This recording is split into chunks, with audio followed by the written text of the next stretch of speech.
भगवान शिव से जुड़ी कुछ अनकही कहानी। यहाँ ये बात ध्यान रखने की है कि वेद कहते हैं कि ईश्वर अजन्मा है। यहाँ हम ईश्वर की बात नहीं करेंगे, देवों के देव महादेव की बात करेंगे, जो सबसे ज्यादा ईश्वर तुल्य है। हिंदू धर्म मानता है कि ईश्वर ने कुछ भी नहीं बनाया, उसकी उपस्थिति से सब कुछ स्वतः ही बनता गया। ईश्वर समय और आकाश की तरह है, जिसके भीतर सब कुछ है, फिर भी वह सबसे बाहर है और उसके भीतर कुछ भी नहीं है। पत्नी पार्वती को दी थी। दूसरी शिक्षा जो योग की थी, उन्होंने केदारनाथ में कांति सरोवर के तट पर अपने पहले 7 शिष्यों को दी थी। उन्हें ही सप्तऋषि कहा गया, जिन्होंने योग के अलग अलग आयाम बताए और ये सभी आयाम योग के 7 मूल स्वरूप हो गए। आज भी योग के ये 7 विशिष्ट स्वरूप मौजूद हैं। इन सप्तऋषियों को विश्व की अलग अलग दिशाओं में भेजा गया, जिससे वे योग के अपने ज्ञान को लोगों तक पहुंचा सकें। ब्रह्मा, विष्णु और शिव का जन्म एक रहस्य है। तीनों के जन्म की कथाएं वेद और पुराणों में अलग अलग हैं। उनके अलग अलग होने का कारण यह है कि जो शिव को मानते हैं वे शिव को ही केंद्र में रखकर अपना दर्शन करते हैं, और जो विष्णु को मानते हैं वे विष्णु को केंद्र में रखते हैं। लेकिन सभी पुराण इस बात पर तो सहमत हैं कि शिव ने ब्रह्मा के पुत्र दक्ष की पुत्री सती और विष्णु ने ब्रह्मा के पुत्र भृगु की पुत्री लक्ष्मी से विवाह किया था। ऐसे में सभी तरह की अलंकारिक और श्रृंगारिक कथाओं के रहस्य को समझना जरूरी है। भगवान शिव का जन्म कैसे हुआ? अलग अलग पुराणों में भगवान शिव और विष्णु के जन्म के विषय में कई कथाएं प्रचलित हैं। शिव पुराण के अनुसार भगवान शिव को स्वयंभू माना गया है, जबकि विष्णु पुराण के अनुसार भगवान विष्णु स्वयंभू हैं। शिव पुराण के अनुसार एक बार जब भगवान शिव अपने टखने पर अमृत मल रहे थे, तब उससे भगवान विष्णु पैदा हुए, जबकि विष्णु पुराण के अनुसार ब्रह्मा भगवान विष्णु की नाभि कमल से पैदा हुए, जबकि शिव भगवान विष्णु के माथे के तेज से उत्पन्न हुए बताए गए हैं। विष्णु पुराण के अनुसार माथे के तेज से उत्पन्न होने के कारण ही शिव हमेशा योग मुद्रा में रहते हैं। शिव के जन्म की कहानी हर कोई जानना चाहता है। श्रीमद् भागवत के अनुसार एक बार जब भगवान विष्णु और ब्रह्मा अहंकार से अभिभूत हो स्वयं को श्रेष्ठ बताते हुए लड़ रहे थे, तब एक जलते हुए खंभे, जिसका कोई भी और छोर ब्रह्मा या विष्णु नहीं समझ पाए, से भगवान शिव प्रकट हुए।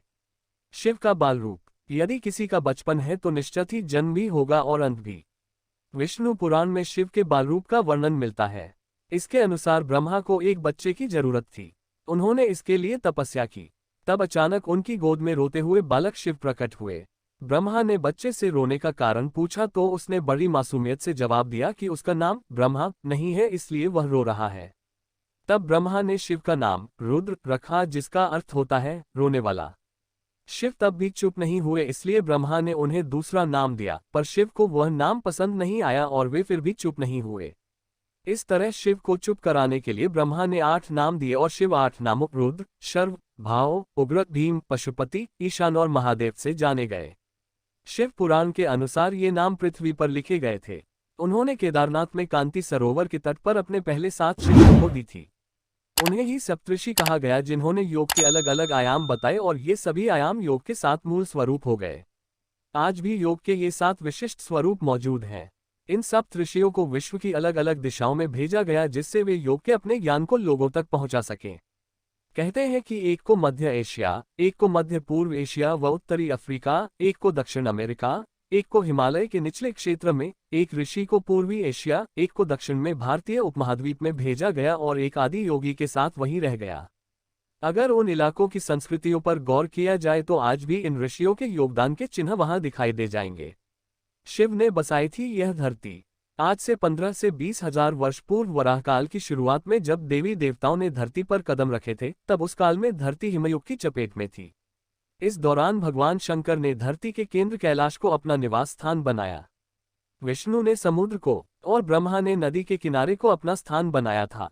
पुराण कहते हैं कि जहां पर शिव विराजमान है, उस पर्वत के ठीक नीचे पाताल लोक है, जो भगवान विष्णु का स्थान है।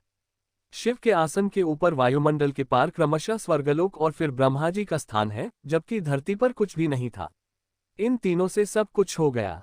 वैज्ञानिकों के अनुसार तिब्बत धरती की सबसे प्राचीन भूमि है और पुरातन काल में इसके चारों ओर समुद्र हुआ करता था। फिर जब समुद्र हटा तो अन्य धरती का प्रकटन हुआ और इस तरह धीरे धीरे जीवन भी फैलता गया। सर्वप्रथम शिव ने ही धरती पर जीवन के प्रचार प्रसार का प्रयास किया, इसलिए उन्हें आदिदेव भी कहा जाता है। आदि का अर्थ प्रारंभ। शिव को आदिनाथ भी कहा जाता है। आदिनाथ होने के कारण उनका एक नाम आदिश भी है। इस आदेश शब्द से ही आदेश शब्द बना है। नाथ साधु जब एक दूसरे से मिलते हैं तो कहते हैं आदेश। शिव के अलावा ब्रह्मा और विष्णु ने संपूर्ण धरती पर जीवन की उत्पत्ति और पालन का कार्य किया। सभी ने मिलकर धरती को रहने लायक बनाया और यहाँ देवता, दैत्य, दानव, गंधर्व, यक्ष और मनुष्य की आबादी को बढ़ाया। ऐसी ही और अच्छी अच्छी वीडियो देखने के लिए हमारे राज सेठ कहानियां चैनल को लाइक, शेयर और सब्सक्राइब करें। धन्यवाद।